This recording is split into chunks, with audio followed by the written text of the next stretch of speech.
말씀으로 오늘 밤도 예배에 참석하시고 또 기도하는 모든 성도님들 가운데 말씀의 이끄심과 기도의 응답이 있길 원합니다.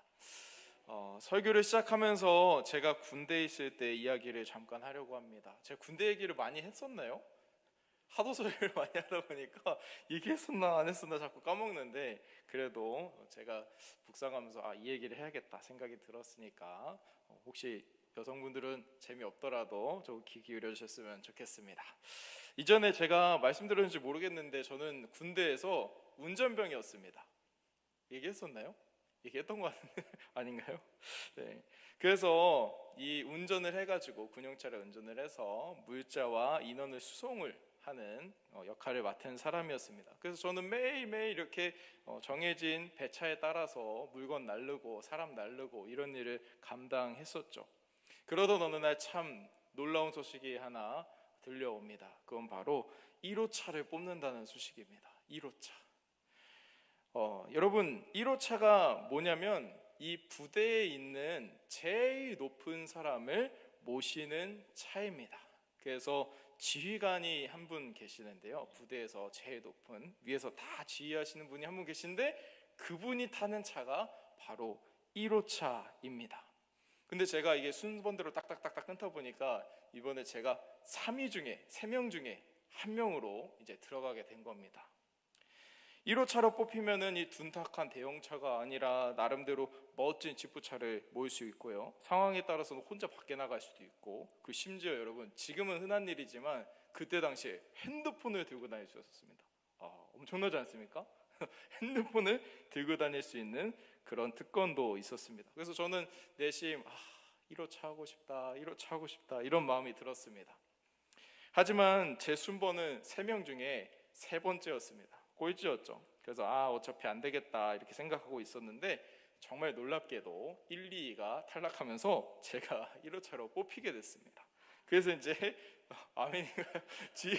지휘관을 모시는, 부대에서 제일 높은 분과 함께 이렇게 그분을 모시고 지휘부에 들어가서 이렇게 운전을 하게 되었는데요, 여러분, 제가 1호차로 뽑히는 순간 제 모든 것이 달라졌습니다. 그때 제가 1병 2호봉이었는데요 1봉 2호봉이 뭐냐면 한참 일하고 그냥 굴르식입니다. 그런데 1호차가 된 뒤로부터 일반 병사들이 저한테 함부로 하지 못하는 것입니다. 심지어는 병사들을 관리하는 간부들도 아무도 저에게 그렇게 터치를 하거나 함부로 대하지 않았습니다. 모두 저를 어려워하고 이렇게 조심하는 태도를 보였죠. 제 군생활에 이런 변화가 생긴 이유가 무엇일까요? 제가 계급이 높아서, 아니면 잘나서 똑똑해서 그런 걸까요? 아닙니다. 그들은 제가 누구를 모시고 있는지 알았기 때문에, 제 뒤에 누가 있는지 알았기 때문에 함부로 하지 못하게 된 것입니다. 제가 가진 권한이나 말의 힘은 저에게서 나오는 것이 아니었습니다. 모든 것이 저를 보내고 저와 함께 하시는 지휘관으로부터 나온 것이었죠. 보냄을 받은 사람의 권한은 그 사람에게 있질 않습니다. 보냄받은 사람의 권한은 보낸 자에게 있고 보낸 자로부터 나오는 것입니다. 오늘 본문 말씀에 보면 우리 신앙생활에도 이런 원리가 똑같이 적용되는 것을 알 수 있습니다. 본문 마태복음 10장 1절 말씀에 보면 예수님께서 이 12제자들을 부르셨습니다. 그리고 그들을 세상에 보내셨습니다. 오늘 본문 마태복음 10장 16절 말씀 한번 읽도록 하겠습니다. 시작. 보라, 내가 너희를 보냄이 양을 이리 가운데로 보냄과 같도다. 그러므로 너희는 뱀같이 지혜롭고 비둘기같이 순결하라. 아멘. 우리는 대부분 이 말씀을 읽으면서 양, 이리, 뱀, 지혜, 비둘기, 순결, 이런 단어들에 먼저 관심을 가집니다. 읽다 보면 그런 단어들이 특이하기 때문에 먼저 눈에 들어오는 거죠. 그리고 그 단어들이 중요하다고 생각을 하게 되는데요, 근데 이 말씀의 원어를 제가 좀 찾아보니까 이 원어의 의미를 좀 더 살려서 우리말로 번역해보면 조금 강조하는 내용이 다른 느낌이 드는 걸 알 수 있습니다. 본문 16절 말씀의 원어의 의미를 좀 더 살려서 우리말로 번역해보면 이렇습니다. 너희를 세상에 보낸 것은 양을 이리 가운데로 보낸 같이 위험한 일이다. 그래서 너희는 뱀같이 지혜롭고 비둘기같이 순결하라. 그러나 너희가 한 가지 놓치지 말아야 할 것은 너희를 보낸 사람이 나 자신, 즉 예수 그리스도라는 것이다 라는 말씀으로 해석할 수 있습니다. 결국 본문에서 이것들을 다 포함하면서 아주 강조하고 있는 내용은 너희를 보낸 것이 바로 나 자신이다, 내가 너희를 보낸 것이다 라는 부분을 굉장히 강조하고 있는 본문이라고 볼 수 있습니다. 여러분, 예수님께서는 직접 제자들을 부르시고 그들을 세상에 보내셨습니다. 그랬더니 제자들이 가는 곳마다 예수님의 이름이 드러났습니다. 그리고 예수님의 권위와 능력이 나타났습니다. 본문 마태복음 10장 1절에서 아까 말씀한 것과 같이 더러운 귀신들을 쫓아내고 모든 병과 모든 약한 것을 고치는 권능이 나타나게 된 것입니다. 하나님께서 부르시고 보내셨더니 이런 일이 발생한 것입니다. 예수님께서 부르시고 예수님께서 보내신 제자들은 더 이상 단순한 전도자들이 아니었습니다.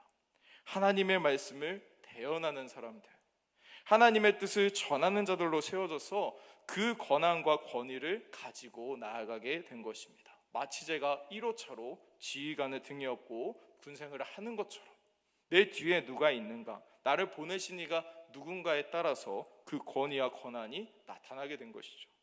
그런데 제자들이 가는 곳에 항상 세상의 인정이나 이런 생명의 안전이 보장되어 있지는 않았습니다.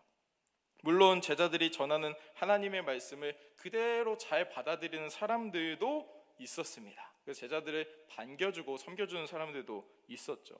근데 반대로 하나님의 말씀을 거부하고 하나님의 보내신 제자들을 멸시하는 사람들도 많이 있었습니다.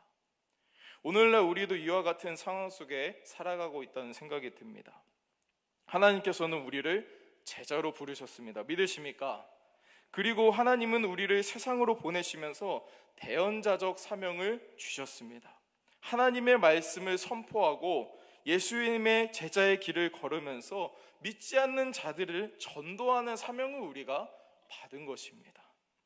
오늘 본문 말씀을 통해서 우리가 하나님께 부르심을 받고 또 보내심을 받은 제자로서 어떻게 살아가야 할지, 또 어떤 신앙의 태도와 자세를 가져야 할지 함께 살펴보기 원합니다. 첫 번째로 우리는 대적의 핍박을 두려워하지 말아야 한다라고 말씀드리고 싶습니다. 대적들의 핍박을 두려워하지 않는 자로 나아가야 합니다. 예수님께서는 제자들을 세상에 보내시면서 이렇게 말씀하셨는데요. 마태복음 10장 16절 상반절 말씀을 함께 읽어보겠습니다. 시작. 보라, 내가 너희를 보냄이 양을 이리 가운데로 보냄과 같도다. 아멘. 성도 여러분, 우리 잠시 동안만 양 한 마리가 이리 한가운데 던져지는 장면을 상상해 보길 원합니다. 여러분 어떻습니까? 방금 상상 속에서 던진 그 양이 아직도 살아있나요? 제 머릿속 상상에서는 그 양은 이미 죽었습니다. 이리 가운데 한가운데 양 한 마리를 던지면 어떻게 될까요? 제 생각에는 3초도 안 돼서 목숨을 잃고 뜯어 먹혀져서 이리 때에 밥이 될 것입니다. 예수님께서는 세상에 던져지는 우리의 이 모습이 이와 같다라고 말씀하고 계십니다. 예수님께서는 부르심을 받은 제자들이 세상에 던져졌을 때 이리 때 가운데 양이 던져지듯이 위험하고 어려운 상황을 마주하게 될 것을 이미 알고 계셨습니다. 예수님께서 이러한 위험을 미리 알고 계셨던 것은 이미 실제로 예수님께서 그 핍박과 어려움을 당하고 계셨기 때문입니다. 이미 예수님께서 걸어온 길이 고난이고 핍박이었기 때문에 예수님께서는 제자들도 나처럼 복음을 전하고 이 세상에 나가게 되면 고통과 힘든 일들, 마치 이리 때 한가운데 양이 던져지는 것처럼 고통받게 될 것이라는 것을 너무나 잘 알고 있었던 것입니다. 여러분 항상 성경을 읽을 때는 본문 말씀만 읽지 말고 앞뒤에 본문 말씀들도 함께 살펴봐야 하는데요. 저도 이 설교를 준비하면서 오늘 본문 말씀의 앞장인 9장 말씀을 먼저 읽어보았는데요. 마태복음 9장에는 예수님께서 제자들을 부르시고 보내기 전에 겪었던 일들과 또 왜 예수님께서 제자들을 보내게 되셨는지 그 상황에 대해서 기록하고 있는 것을 볼 수 있습니다. 여러분, 먼저 예수님께서는 9장 1절부터 8절 말씀에서 중풍병자를 고치시는 것을 볼 수 있습니다. 성경에 보시면은 중풍병자를 고치심 이런 식으로 아마 제목이 붙어 있을 것입니다. 그런데 여러분, 3절 말씀에 보면 중풍병자를 이렇게 예수님께서 고치셨을 때 어떤 서기관들이 속으로 생각하는 것을 볼 수 있습니다. 이 사람이 신성을 모독하는구나 라고요. 또 이어지는 9장 9절 13절 말씀에서 예수님은 마태를 제자로 부르시는 장면이 등장을 합니다. 그 과정에서 예수님은 마태의 집에 많은 세리들과 죄인들을 초대하셨고 그 자리에 앉아서 함께 식사를 하셨습니다. 그런데 여러분, 본문의 11절 말씀에 보면 예수님이 많은 세리들과 죄인들과 함께 앉아서 식사하시는 모습을 보고 이번엔 바리새인들이 마음속으로만 생각하는 게 아니라 제자들을 찾아갑니다. 그 제자들에게 이렇게 얘기합니다. 너희 선생은 세리와 죄인들과 함께 잡수시느냐? 라고 이야기합니다. 정말 비꼬면서 공격하며 이야기하는 것이죠. 또 이어지는 9장 14절 17절 말씀에는 요한의 제자들이 나타납니다. 그리고 그 요한의 제자들이 우리와 바리새인들은 금식하는데 어찌하여 당신의 제자들은 금식하지 않습니까? 라고 예수님한테 직접 이야기합니다. 저는 이 말씀을 쭉 읽으면서 이리떼가 양을 포위하고 조금씩 거리를 좁혀가는구나 라는 느낌을 받았습니다. 처음엔 서기관들이 속으로 생각했습니다. 신성모독이다. 두 번째는 바리새인들이 제자들에게 나아가서 따졌습니다. 아니 어떻게 죄인들과 함께 먹냐? 라고. 그리고 세 번째에는 요한의 제자들이 직접 예수님께 가가지고 따집니다. 공격하며 이야기합니다. 왜 금식하지 않습니까? 라고. 처음에 사람들은 예수님의 말을 듣고 감탄하며 놀랍게 여겼습니다. 정말 대단하다. 너무 좋은 말씀이다. 이렇게 생각했죠. 그래서 모든 것을 버리고 자발적으로 예수님을 따르기로 한 사람들도 많이 생겼습니다. 여러분, 그러나 시간이 지날수록 복음을 거부하는 사람들도 많이 생겨났습니다. 심지어 예수님을 대적하는 사람들도 생겨났습니다. 예수님을 쫓아다니다가 언제든지 빈틈이 조금이라도 보이면 바로 치고 돌아서 그것을 문제 삼고 예수님을 공격하고 끌어내리려고 하는 사람들이 계속해서 생겨났습니다. 이런 일들이 심화된 결과 어떻게 되었습니까? 예수님께서는 결국 십자가에 달려 죽으신 것입니다. 이렇듯 예수님께서는 제자들을 보내실 때 이미 자신이 경험한 일들, 즉 사람들이 공격하고 외면하고 거부하고 조롱하는 일들, 그 일들이 이 보냄을 받은 제자들에게도 똑같이 일어날 것을 너무나 잘 알고 계셨습니다. 그럼에도 예수님께서는 그 고통을 견디며 나아갈 제자들을 부르시고 그들을 세상에 보내셨습니다. 예수님께서 왜 이런 결정을 하셨을까요? 그것은 예수님께서 믿지 않는 자들을 불쌍히 여기셨기 때문입니다. 믿지 않는 자들을 불쌍히 여기셨습니다. 마태복음 9장 35절부터 38절 말씀에 보면 이렇게 말씀하고 있는데요. 한 목소리로 읽어보겠습니다. 시작. 예수께서 모든 도시와 마을에 두루 다니사 그들의 회당에서 가르치시며 천국 복음을 전파하시며 모든 병과 모든 약한 것을 고치시니라. 무리를 보시고 불쌍히 여기시니 이는 그들이 목자 없는 양과 같이 고생하며 기진함이라. 이에 제자들에게 이르시되 추수할 것은 많되 일꾼이 적으니 그러므로 추수하는 주인에게 청하여 추수할 일꾼들을 보내주소서 하라 하시니라. 아멘. 예수님께서는 이리때 같은 대적들이 득실득실 되는 속에서도 갈릴리 전역을 누비시면서 말씀을 가르치시고 천국 복음을 전파하시고 병들고 약한 자들을 고치셨습니다. 그러나 예수님이 필요한 사람들은 좀처럼 줄어들질 않았습니다. 예수님 눈앞에는 수없이 많은 여러 무리의 사람들이 보였는데요. 방황하는 영혼들, 굶어 죽어가는 사람들, 병들어 지친 사람들, 믿음이 없어서 죽음으로 나아가는 사람들이 넘쳐났습니다. 예수님의 손길이 너무나 다 필요하지만 예수님 근처에도 가지 못하는 사람들도 많이 생겨난 것이죠. 예수님께서는 그들이 목자 없는 양같이 고생하며 기진한다라고 말씀하셨습니다.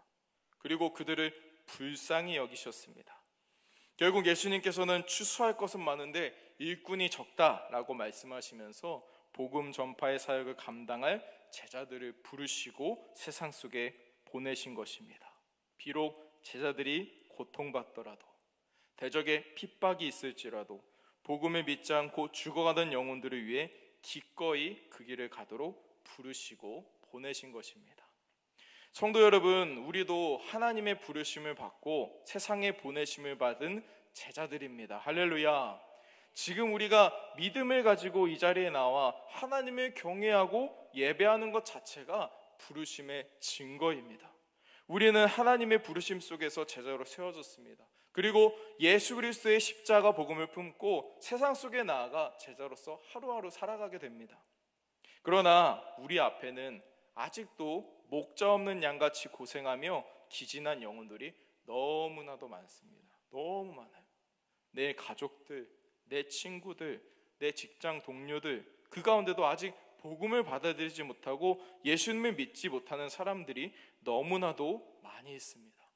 어쩌면 우리가 지내다 보니까 이제 내 남편은 교회 안 나오는 게 당연한 것 같아.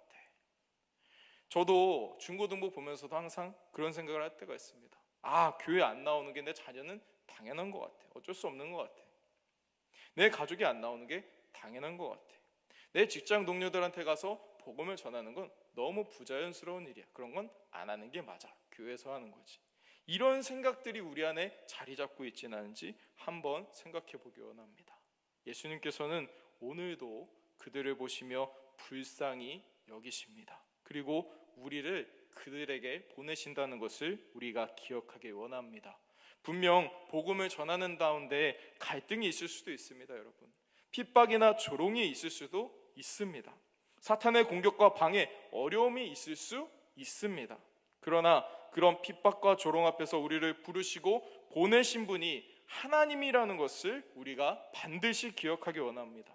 우리는 하나님의 이름으로 부르심을 받았고 보내심을 받은 사람들입니다. 우리는 예수님의 제자들입니다. 이미 세상을 이기신 하나님께서 우리 가운데 동행하시고 하나님의 권능으로, 하나님의 능력으로 함께하고 계시다는 것입니다. 대적의 핍박을 두려워하지 마십시오. 우리를 보내신 하나님의 능력을 붙들고 예수님이 가셨던 고난의 길을 묵묵히 따라 걷는 우리 모두가 되기 원합니다. 그곳에 하나님의 뜻이 있습니다. 그곳에 영원한 생명의 기쁨이 있는 줄로 믿습니다. 이 사실을 모두 기억하면서 우리 모두 세상의 고통과 두려움을 이겨내고 우리를 보내신 예수 그리스도를 믿고 의지하여서 세상 속에 복음을 전하고 우리에게 맡겨진 복음 전파의 사명을 감당하기 원합니다. 또 두 번째로 우리는 뱀과 같이 지혜롭고 비둘기 같이 순결해야 합니다. 오늘 본문 말씀 16절 하반절 말씀을 이번에 함께 읽어보겠습니다. 시작. 그러므로 너희는 뱀같이 지혜롭고 비둘기같이 순결하라. 아멘. 예수님께서는 제자들을 보내시면서 세상에서 가져야 할 신앙의 태도에 대해서 말씀하신 것입니다. 그 신앙적 태도가 바로 뱀같이 지혜롭고 비둘기같이 순결한 것입니다. 여러분, 왜 하필 뱀과 비둘기일까요? 예수님께서 이렇게 전혀 어울리지 않는 두 동물을 이렇게 예로 들어서 말씀하신 이유가 무엇일까요? 여러분, 뱀하면 어떤 생각이 드십니까? 사실 뱀하면 우리는 징그럽고 부정적인 이미지로 많이 생각이 듭니다. 그러나 성경은 뱀에 대해서 무조건 부정적인 의미로 묘사하고 있지는 않습니다. 뱀은 성경의 여러 곳에서 지혜의 상징으로 묘사된다는 것이죠. 특히 오늘 본문 말씀에서 뱀은 뱀같이 지혜로워라, 뱀 보고 지혜로움 좀 배워라 라는 식으로 언급될 정도로 이 뱀은 굉장히 긍정적으로 사용되기도 합니다. 이 말씀에서 사용하고 있는 지혜로워라 라는 말의 원어는 헬라어로 프로니모스인데 이 단어의 뜻은 신중함, 민감함이라는 뜻을 갖고 있습니다. 본래 뱀은 여러분 굉장히 예민한 동물입니다. 그래서 어떤 위기나 안 좋은 일들이 발생하면 금세 눈치를 채고 상황을 판단해서 빠르게 대처하죠. 예수님께서는 제자들이 뱀처럼 민감해서 대적들의 핍박과 위기가 다가올 때 재빠르게 눈치채고 그 위기에 대해서 정확히 판단하고 대처하길 원하셨습니다. 그런 의미에서 제자들은 뱀처럼 지혜로워야 했던 것입니다. 그런데 제자들은 뱀처럼 지혜롭기만 해서는 안 됐습니다. 만약 제자들에게 뱀처럼 지혜로움만 있었다면 스스로 교활함에 빠질 수 있었습니다. 내 머리로 다 할 수 있어. 이거는 이렇게 하면 되는 거야. 교만해지고 모든 일에 지극히 계산적인 모습으로 다가가게 되는 것입니다. 또 한편으로는 세상의 눈치를 보느라 지금 이 순간에 내가 이런 것만 좀 양보하면은, 타협하면은 충분히 쉽게 넘어갈 수 있어. 이런 모습들이 생길 수도 있는 것입니다. 그래서 예수님께서는 제자들에게 뱀같이 지혜롭고 동시에 비둘기같이 순결하라 라고 요청하고 계신 것입니다. 비둘기는 성경의 많은 곳에서 긍정적인 상징으로 표현이 됩니다. 그래서 우리가 비둘기를 생각하면 어떤 생각이 드시나요? 평화, 성령, 순결함, 또 사랑, 희생, 이런 좋은 단어들이 가장 먼저 떠오를 것입니다. 특히 오늘 본문 말씀에 비둘기같이 순결하라 이렇게 말씀하셨으니까 뭔가 이렇게 좋은 이미지가 한층 더 업그레이드 되는 것 같지 않습니까? 역시 비둘기는 순결하고 좋은 거야. 그러나 이 말씀에서 사용하고 있는 이 순결하라는 말의 원어는 헬라어로 아케라이오스라는 단어를 쓰고 있습니다. 이 단어의 뜻은 섞이지 않다, 죄가 없다, 이런 일반적인 의미도 가지고 있지만 동시에 단순하다, 미련하다라는 부정적인 의미도 포함되어 있습니다. 비둘기는 뱀과 반대로 성경에서 무조건 긍정적인 의미로만 사용되고 있지는 않습니다. 호세아서 7장 11절 말씀에 보면 이런 말씀이 등장하는데요. 에브라임은 어리석은 비둘기 같아서 지혜가 없다라는 말씀이 있습니다. 어리석은 비둘기 같다, 그래서 지혜가 없다, 이런 표현도 있어요. 호세아서에서 비둘기는 속기 쉽고 순진하고 단순하고 미련한 동물로 묘사되고 있습니다. 만약 제자들에게 비둘기 같은 순결함만 있으면 어떻겠습니까? 세상 속에 속임수에 넘어가기 쉬울 것입니다. 잘못된 길을 걸어가고 있으면서도 내가 잘못된 길을 가는지 모를 수도 있습니다. 세상의 공격과 위기가 코앞까지 다가와도 잘 인지하지 못하고 그대로 공격당하고 무너질 수도 있는 것이죠. 말해야 될 때와 말하지 말아야 될 때를 구분을 못하고 그저 순진한 마음만 가지고 미련하게, 좀 더 나쁘게 말하면 바보같이 세상 속에서 살아가게 될 것입니다. 이는 예수님께서 원하시는 제자의 모습도 아니었습니다. 이런 모습도. 부르심을 받은 제자들은 뱀같이 지혜로우면서 동시에 비둘기같이 순결해야 합니다. 지혜와 순결, 이 두 가지는 신앙생활에 있어서 양 날개와 같다는 말을 합니다. 둘 중 하나만 있거나 한쪽이 너무 크게 되면 결국 균형을 잃고 날 수 없게 됩니다. 물론 뱀과 비둘기, 지혜와 순결이 적절히 균형을 맞추는 것은 너무나 힘든 일입니다. 그러나 뱀같이 지혜롭고 비둘기같이 순결한 모습은 이리 때와 같은 세상에 던져진 우리 제자들에게 반드시 필요한 것입니다. 앞서 우리도 하나님께 부르심을 받았고 하나님께서 세상에 보내신 제자들이라고 말씀드렸습니다. 그렇다면 우리에게도 뱀 같은 지혜로움과 비둘기 같은 순결함이 필요합니다. 그런데 여러분, 우리가 어떻습니까? 정말 우리에게 뱀 같은 지혜와 비둘기 같은 순결함이 있습니까? 한번 우리 지난 한 주간의 모습을, 이번 주간의 모습을 한번 돌아보기 원합니다. 순결하지 못해서 하나님보다 직장을 선택할 때도 많이 있었고요. 돈을 선택할 때도 많이 있었습니다. 또 순결하지 못해서 불의에 타협하며 살아갈 때도 많이 있었습니다. 또 지혜롭지 못해서 세상 속에서 복음을 전하지 못하고 내 마음 하나만, 내 신앙 하나만 간신히 붙들고 있었습니다. 또 지혜롭지 못해서 세상의 손가락질을 받고 하나님의 영광을 가리는 일들도 서스럼없이 범하기도 했습니다. 우리에게 이런 모습들이 있다면 하나님께 뱀 같은 지혜와 비둘기 같은 순결함을 달라고 간절히 기도하기 원합니다. 주님께서 우리의 기도를 들으시고 지혜와 순결함을 허락하실 줄로 믿습니다. 할렐루야. 마지막 세 번째로 우리는 성령님을 의지하며 살아야 한다라고 말씀드리고 싶습니다. 성령님을 의지하여 살아야 한다. 오늘 본문 말씀 마태복음 10장 19절부터 20절 말씀을 보면 이렇게 말씀하고 있습니다. 한 목소리로 읽겠습니다. 시작. 너희를 넘겨줄 때 어떻게 또는 무엇을 말할까 염려하지 말라. 그때 너희에게 할 말을 주시리니 말하는 이는 너희가 아니라 너희 속에서 말씀하시는 이 곧 너희 아버지의 성령이시니라. 아멘. 하나님의 부르심을 받은 제자들이 하나님의 권능을 받아 세상으로 보내심을 받았고 대적들을 두려워하지 않고 뱀같이 지혜롭고 비둘기같이 순결한 삶을 균형 있게 살아내는 가정 가운데 제자들은 세상으로부터 더 큰 어려움을 겪게 될 것입니다. 세상은 제자들을 잡아 공회에 넘겨주고요, 회당에서 채찍을 맞게 할 것입니다. 또 총독들과 임금들, 즉 공권력에 있는 곳에 끌려가 신문을 받게 할 것입니다. 세상의 권력에 공권력 앞에 끌려가서는 어떤 말을 꺼내야 될지도 모르는 절박한 순간에 놓이게 될 것입니다. 그때 하나님이 부르신 제자들은 어떻게 대처해야 할까요? 예수님께서 말씀하셨습니다. 염려하지 말아라. 말하는 이가 너희가 아니라 성령 하나님이시다 라고 말씀하고 계십니다. 우리 모두 제자의 삶 속에서 성령님을 의지하기 원합니다. 할렐루야. 이것이 제일 중요한 부분이라고 생각이 듭니다.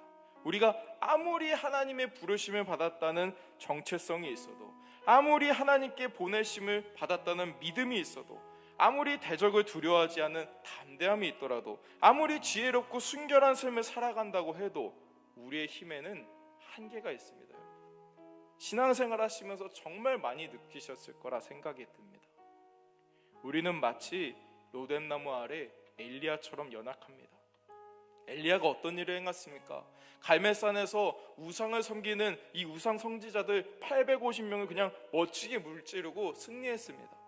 너무나 크고 놀라운 하나님의 인도하심이고 승리였죠. 그런데 승리의 기쁨도 잠시, 엘리야를 내가 죽이겠다라는 이세벨의 한마디를 듣고 엘리야는 두려움에 빠졌습니다. 세상을 이긴 것 같다가도, 승리를 얻은 것 같다가도 조금 지나서 작은 일에 두려움을 느끼고 무너지는 것이 우리 인간의 솔직한 모습입니다. 그래서 우리는 내가 아니라, 인간의 힘이 아니라 결국에 성령님을 의지해야 하는 것입니다. 사랑하는 성도 여러분, 우리는 하나님이 부르시고 보내신 사람들입니다. 우리의 삶의 길이 아무리 거칠어도, 고난과 역경이 있더라도 우리의 삶에는 우리를 보내신 하나님의 권능이 함께 하십니다. 또한 하나님께서 주시는 지혜와 순결함이 우리 안에 있습니다. 대적들이 공격해 올지라도 우리가 예수님의 제자라는 사실을 절대 놓치지 않길 바랍니다. 가정에서, 학교에서, 일터에서 두렵고 떨리는 일들이 일어나도 당황하지 마시길 바랍니다. 성령님이 우리와 함께 하십니다. 이 사실을 기억하면서 많은 어려움 속에서도 예수님의 뒤를 따라 묵묵히 걸어가는 우리 모두가 되었으면 좋겠습니다.